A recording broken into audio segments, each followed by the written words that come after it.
it's an interesting budget in the sense that, obviously, just a little bit of, going back a little bit, coming from COVID, right? So obviously we had a number of measures during COVID to keep the economy going. And obviously that led to inflation, as you know. So we're coming into this budget with inflation as the biggest concern, right? And against the backdrop of that, obviously interest rates have gone up.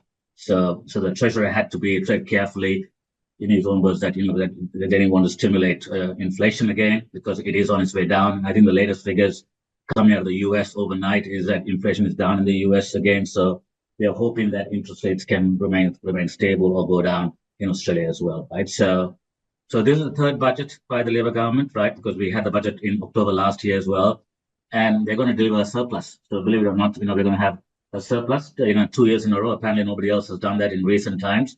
So it's a $9.3 billion surplus against, they actually predicted back in October last year that it'll be a $1.1 billion deficit. So they actually found an extra $10 billion.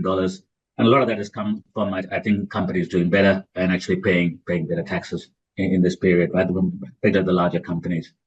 The backdrop is a couple of things.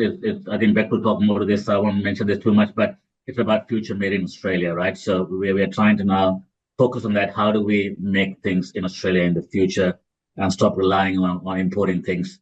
Because one of the things that challenges during COVID was this whole issue of, transportation. How do we, the supply chain issues and so on that came about. So how do we then become more secure by investing in our own country? So I think Beck will talk to that. And part of that is also investing in quantum computers. So obviously AI is a big thing, and it's interesting. The government has said they'll invest almost $1 billion in a quantum computing company based out of Brisbane. So that's interesting.